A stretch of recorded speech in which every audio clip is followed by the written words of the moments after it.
The night Emily Carter decided to change her life began like every other quiet disappointment, with the office lights still on and most desks already empty, the hum of computers sounding louder than people ever did, and her reflection staring back at her from the glass wall of the conference room where she had just finished fixing a presentation no one would thank her for. And as she shut down her laptop and gathered her bag, she glanced instinctively toward Daniel Reed's office, hoping, just once, that he might look up, notice her still there, maybe say her name, but his door was open and his attention was elsewhere, laughing softly with a senior manager about weekend plans. His voice relaxed in a way Emily never heard when he spoke to her, and she felt that familiar ache settle in her chest, the kind that came from trying hard for a long time without being seen, and on her way out she paused near the break room where their voices drifted again, Daniel mentioning how Pilates had helped him clear his head, how the class forced him to slow down and breathe, and Emily didn't know why those words stayed with her as she walked into the cold Chicago evening, but they did, following her onto the train, into her small apartment, into the silence where she kicked off her shoes and sat on the edge of her couch, thinking about how invisible she had become in a life she worked so carefully to build, remembering how she used to speak up more in college, how she once believed effort alone would be enough, and how now her days blurred into tasks completed and praise given to others. And it wasn't that Daniel was unkind, he wasn't, but he didn't see her, and that absence felt heavier than rejection, because rejection at least meant being noticed, and as she made a simple dinner she barely tasted, she caught herself wondering what it would feel like to exist in a space where she wasn't Emily from account management but just Emily, someone stretching and breathing and taking up space without apologizing, and she shook her head at the thought, telling herself it was silly, that joining a Pilates class because her boss went there was crossing some invisible line, but the thought wouldn't leave her, especially when she opened her laptop and searched for the studio without really meaning to, reading about early morning classes, soft lighting, instructors who focused on strength rather than perfection, and something in her loosened, as if the decision was already forming before she could stop it, and she remembered all the mornings she woke up tired before the day even began, all the times she had hoped changing her clothes or her hair or her tone of voice might finally make her visible, and she understood, suddenly and clearly, that this wasn't about Daniel alone but about how small she had allowed herself to become, and before doubt could catch up with her she clicked sign up, feeling a rush of fear and relief at once, wondering who she was becoming. Wondering if this small choice would change nothing or everything, and as she closed her laptop and lay awake in the dark, her heart beat faster with the quiet hope that tomorrow, or maybe the morning after, someone might finally look at her and really see her, even if that someone had no idea how much that mattered, and the thought followed her into restless sleep, carrying with it a question she was almost afraid to answer. What if this was the beginning of something she could no longer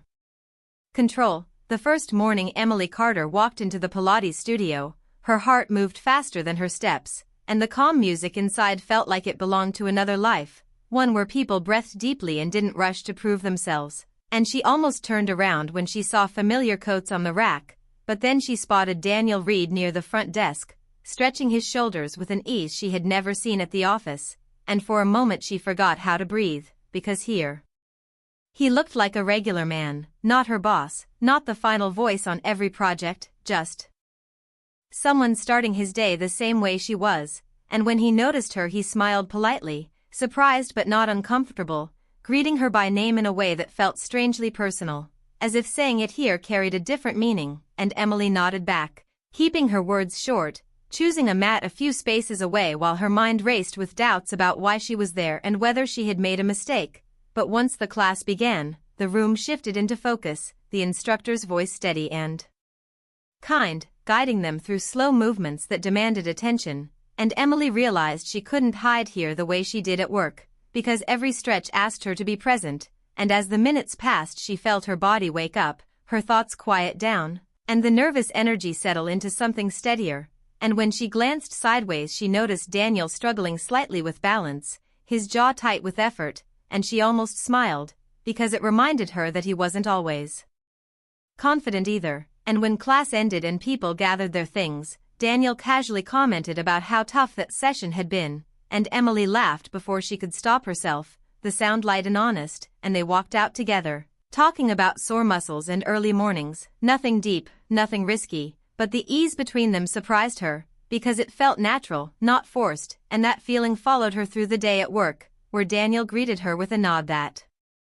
lingered just a second longer than usual, and she wondered if it was her imagination or if something truly had shifted. And over the next few weeks the routine formed quickly: early classes, shared smiles, brief conversations that slowly grew warmer. And Emily noticed changes in herself first: the way she stood straighter in meetings, the way she spoke with less hesitation, the way she stopped shrinking when others talked over her. And Daniel noticed too, though he didn't say it directly, but he asked her thoughts more often, invited her into discussions she used to hear about later, and sometimes he caught her eye during meetings, holding her gaze just long enough to make her heart beat faster. And at Pilates they began choosing mats closer together without discussing it, sharing small victories and quiet complaints, learning each other's habits, like how Daniel counted breaths under his breath when a move felt hard, or how Emily focused better when she closed her eyes, and those details made the space between them feel smaller, even though neither crossed any clear line. And one evening after class they stopped for coffee nearby, standing outside with warm cups in their hands, the city moving around them, and Daniel talked about work stress, about feeling responsible for everyone's success, and Emily listened, really listened, realizing that this side of him never appeared in the office. And when she shared her own frustrations, carefully but honestly, he didn't interrupt or defend himself, he just nodded, and that alone made her chest ache with something close to hope. But hope was dangerous, and she felt it most at night when she replayed their conversations, wondering if he saw her differently now or if she was reading meaning into kindness. And the line between professional and personal grew thinner with each shared moment, though neither named it. And at work Daniel remained respectful, careful not to show favoritism, which somehow made the quiet looks mean more, because they were restrained, controlled, chosen. And Emily felt herself falling into a rhythm where Pilates wasn't just exercise anymore but a place where she felt seen without trying. And yet doubt followed closely behind, whispering that this connection lived only in the calm light of the studio and might disappear under fluorescent office ceilings. And one morning she arrived late to class and found Daniel already there, saving her a spot without saying why. And when she thanked him their hands brushed briefly, a small contact that sent a shock through her chest, reminding her how close she was to wanting something she might not be allowed to have. And the class felt harder that day, her thoughts louder, and afterward Daniel walked beside her in silence, as if sensing her tension. And before they parted he told her she seemed stronger lately, not just physically, and the words stayed with her long after he left, because they touched something deeper than compliments ever had. And she realized that somewhere between careful stretches and shared mornings, she had begun to want more than attention. She wanted understanding, and that want scared her, because it meant she could lose something too. And as weeks passed the unspoken feelings grew heavier, sitting between them like a truth neither dared to touch. And Emily felt caught between pride in who she was becoming and fear that this new closeness might cost her everything she had worked for. And each time Daniel looked at her with that quiet curiosity, she wondered how long they could keep balancing on this thin line before one of them slipped. The shift came quietly but with force, like a sudden change in weather Emily couldn't ignore, because after weeks of shared mornings and growing comfort, something fragile began to strain between her and Daniel. And she felt it first in the pauses, the moments when conversation stopped just short of honesty, when his eyes lingered then pulled away, and Pilates no longer felt like a calm escape but a place charged with meaning. And one evening after class, as the studio emptied and the city lights flickered on outside, Daniel walked beside her toward the parking lot, their footsteps matching without effort, and the silence between them felt heavier than words, until he finally spoke about how strange it was to feel balanced only when he wasn't in control, how the studio made him question parts of his life he usually kept locked away. And Emily listened closely, knowing he wasn't just talking about exercise, and she felt the moment narrowing, the line between them thinning. And when he said she seemed different here, more open, something inside her tightened, because she realized how much she wanted to tell him the truth, that she had joined because of him, that she had felt invisible for so long, that this closeness mattered more than she ever planned. But fear stopped her, fear of changing how he saw her, fear of losing the respect she had worked so hard to earn. And instead she answered honestly but carefully, saying she had always been this way and that maybe he was only seeing it now. and the words landed between them with quiet weight, and Daniel looked at her as if understanding something too late, and the next day at work the air felt colder, not hostile but distant, and Daniel became professional in a way that felt deliberate, keeping meetings short, avoiding unnecessary conversation, and Emily felt the sting of it deeply, questioning whether she had crossed a line or simply named a truth that couldn't be ignored. And the pace of her days quickened as she threw herself into work, focusing on tasks, deadlines, outcomes, refusing to let disappointment slow her down, and Pilates became harder, not physically but emotionally, because every movement reminded her of what hung unsaid, and Daniel seemed to struggle too, sometimes arriving late, sometimes leaving quickly, and the ease they once shared faded into careful politeness, and Emily understood then how fragile their balance had been, built on unspoken hope rather than clarity, and yet even in that distance something remained, a shared awareness that couldn't be erased, and one afternoon Daniel called her into his office to discuss a project, his tone calm but restrained, and as they spoke, Emily noticed how carefully he chose his words, how his eyes avoided hers, and she felt a surge of frustration mixed with sadness, because she realized that the connection they had found outside work had no place inside it, and that realization forced her to confront a hard truth, that wanting to be seen by someone else had given her confidence, but relying on that attention made her vulnerable, and she decided, quietly and firmly, that she would not shrink again, not for disappointment, not for uncertainty, and over the next weeks she reclaimed herself fully, speaking clearly in meetings, taking ownership of her ideas, earning respect without waiting for it, and Daniel watched this change with mixed emotions, because the woman in front of him was no longer someone seeking approval but someone grounded and capable, and that realization forced him to face his own boundaries, his role, his responsibility, and the cost of crossing lines he knew existed for a reason, and Pilates slowly shifted again, becoming neutral ground rather than emotional refuge, where they shared space without expectation, acknowledging each other with calm respect, and Emily felt stronger for it, because she had faced disappointment without losing herself, and she understood now that being noticed was never the goal, being valued was, and as the weeks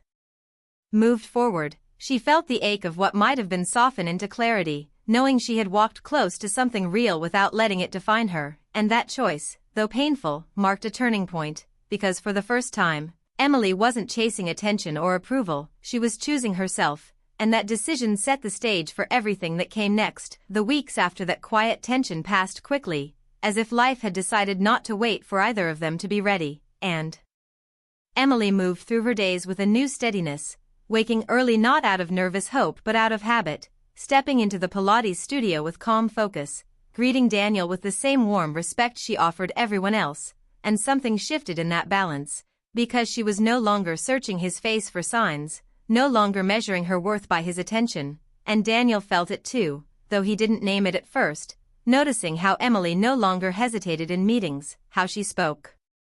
clearly and firmly, how others listened when she talked, and how her confidence seemed rooted in something deeper than approval, and this change made him look at her differently, not with confusion or restraint, but with growing respect, and at work he began assigning her larger responsibilities without hesitation, trusting her to lead discussions, defend ideas, and manage outcomes, and Emily accepted these challenges without fear, surprising even herself, because she no longer felt small, and Pilates remained a constant rhythm beneath it all, a quiet place where both of them showed up as they were, sharing effort and silence without expectation, and one morning after class Daniel asked if she could stay for a moment, his voice calm but serious, and they sat on the edge of their mats as the room emptied, sunlight stretching across the floor, and he thanked her, not in the polite way of a manager but with honest weight, telling her that watching her grow had reminded him why leadership mattered, because good work deserved recognition, and Emily listened without her heart racing, without fear or longing pulling at her chest, because she finally felt secure in herself, and she told him she hadn't joined Pilates to be noticed anymore, that somewhere along the way she had learned how to notice herself first, and Daniel nodded, absorbing the truth of that, understanding that what stood between them was not loss but clarity, and in that moment there was no sadness, only respect, and after that conversation the days felt lighter, because nothing was hidden anymore, and at work their connection settled into something healthy and strong, built on trust rather than longing. and Emily continued to thrive, earning recognition not because she sought it but because she deserved it, and Daniel became a better leader for seeing her clearly, not as someone to overlook or idealize, but as a capable, grounded woman who had found her own voice. And Pilates continued to shape their mornings, a shared ritual that no longer carried tension but quiet understanding. And as seasons changed and the city moved on, Emily realized that what she once thought was the end goal, being noticed by her boss, had only been the doorway, and beyond it waited something stronger and more lasting: self-respect, growth, and the calm confidence of knowing she belonged wherever she chose to stand. And sometimes, when Daniel caught her eye across the studio or the office, they shared a small knowing smile, not for what might have been, but for what had become, and Emily walked forward into her life with steady steps, no longer hoping to be seen, because she already was.